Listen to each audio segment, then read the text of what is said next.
بسم الله الرحمن الرحيم، اهلا وسهلا بيكم في حلقة جديدة. النهاردة طبعا ماتش الاهلي والترجي، مش هتكلم على ماتش الاهلي والترجي على طول، هتكلم الاول في موضوع الجماهير. طبعا امبارح، هو الصراحة انا ما تابعتش امبارح ماتش كأس الكؤوس بتاع كرة اليد. او على العموم، يعني مبروك لنادي الزمالك الفوز بالبطولة. انا كده كده مش من هواة الاصطياد، اللي هو ايه. العاب الصالات شغاله، فانا بشجع العاب الصالات. العاب الصالات واقعه، فبقول ان انا مش من مشجعي العاب الصالات. لا، انا يعني مش متابع جيد لالعاب الصالات. ممكن اللي يكسب اقول له مبروك وخلاص. كده كده احنا عندنا اللعبه الاولى في مصر طبعا كره القدم، وهي دي اللعبه اللي احنا كلنا مهتمين بيها، وهي دي اللي بيهمنا اخبارها، وهي دي اللي واخده شغفنا. فمبروك لنادي الزمالك. انا مش فارق معايا القصه دي خالص، انا كل اللي فارق معايا هو يا جماعه لحد امتى اختلاف المعايير ما بين نادي ونادي. انا نفسي في مره اسمع معاقبه جمهور النادي الفلاني. انا مش بتكلم على الزمالك بس، هو من ضمنهم يعني، بس انا مش بتكلم عليه هو بالتحديد. بس احنا لحد امتى يعني هنفضل نسمع بس جمهور الاهلي يتم عقابه؟ عقاب 3000 من جمهور الاهلي مش هيخشوا المدرجات. لا، ده في 10000 مش ده هيخشوا المدرجات.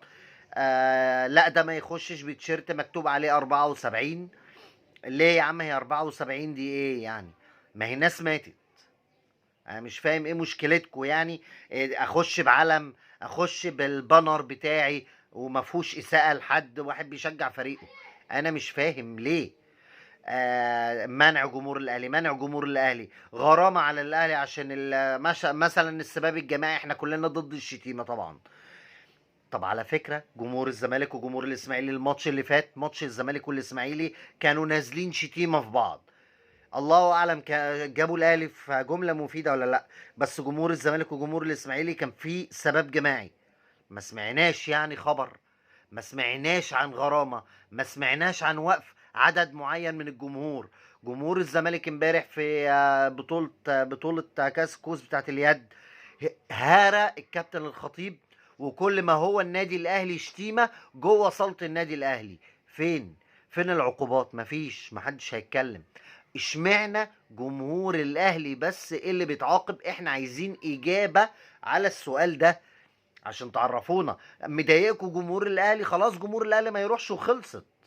والباقي قبل كده جمهور الزمالك كسر استاد، مش فاكر انهي استاد بالظبط الصراحه للامانه. طلعوا قالوا ده حماس جماهير. اشمعنى ده حماس جماهير وده لا؟ دول يتمنعوا.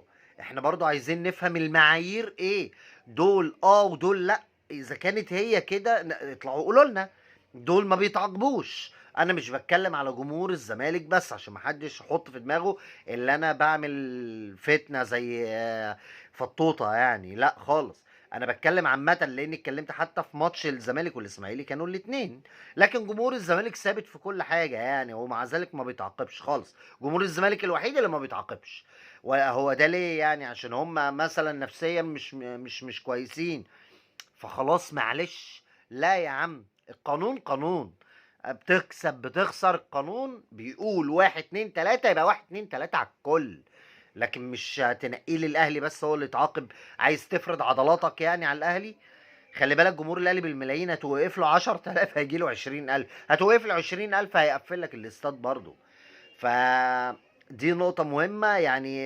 يعني حابب استفسر هو اشمعنى جمهور الاهلي؟ دي حاجة. تاني حاجة، طبعا الناس اللي طالعة عمالة تحفل على ماتش اليد او السلة. يا جماعة احنا بنهتم بكرة القدم فقط. موضوع بقى اللي انت بتلاقي نفسك في الالعاب دي عشان انا مديك على عينك في البطولات الكورة، دي حاجة تانية يعني. مش مشكلة يا جماعة، مبروك لنادي الزمالك، مبروك لنادي الزمالك، حاجة تانية. مبسوطين كده؟ بس تالت حاجة، النهاردة إن شاء الله الأهلي والترجي في عودة دوري، عودة نصف نهائي دوري أبطال أفريقيا. إن شاء الله بإذن الله، على حسب كابتن محمد هاني والكوتش مارسيل كولر ما طلعوا في المؤتمر الصحفي، اللي قبل الماتش، وقالوا ان هم معتبرين ان الماتش الاولاني 0-0 وهيلعبوا بكامل قوتهم. انا اعتقد ان مارسيل كولار، انا كنت اتمنى اللي هو يريح لعيبه كتير. هو كده كده خلاص هيريح الشناوي غصب عنه، عنده اصابه في السمانه، وهيبقى في ماتشين دوري، هو كده كده موقوف. اللي هو الشناوي يعني كده كده موقوف، بس برضه هو مصاب، فمصلحة اللي هو يلاعب علي لطفي، شوبير. نفسي اشوف شوبير والله.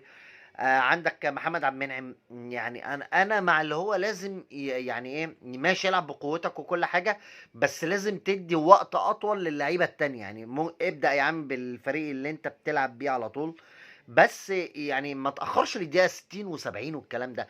قبل كده غير وخلي فيه تغيير احتياطي لاي حاجه تحصل. بس ده رأيي، واتمنى ان شاء الله ان النهارده الاهلي يكسب 3-0.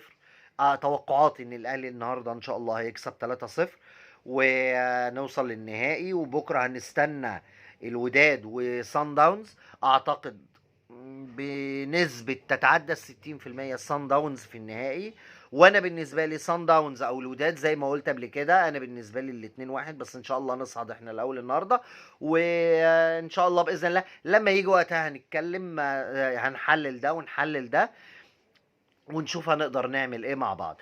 بس انا كنت حابب اطلع اتكلم في موضوع الجمهور، لان الموضوع امبارح استفزني قوي اللي انا شفته. وما شفتش اي تصريحات، وما شفتش اي حد بيقول ايه ده ومش ايه ده. هو جمهور الاهلي بس اللي بيتقال له كده. كل حاجه الاهلي هي اللي لازم، ده اللي يتعاقب، ده اللي يتعاقب. حضرتك مش هتقدر تفرض عضلاتك على الاهلي. جمهور الاهلي جمهور قوي جدا جدا جدا، ورده دايما بيبقى قوي، فما تستفزش جمهور الاهلي. بس مش هقدر اقول اكتر من كده. ويا رب الجمهور يرجع يشجع تاني في المدرجات بأدب واحترام، بس تسيبوله قوته. ما حتى ما تقصقصوش من كل حاجة، ارحموا الناس شوية. يلا ان شاء الله باذن الله النهارده هيبقى فيه رياكشن على الماتش باذن الله، وهو شغال بشكل مباشر، وهعرضه على طول بعد الماتش. وان شاء الله لو في يعني باذن الله احتمال برضو اعمل حلقة نحلل فيها الماتش باذن الله، تكون الاهلي باذن الله صعد. ونتقابل ان شاء الله كمان شوية. يلا سلام عليكم.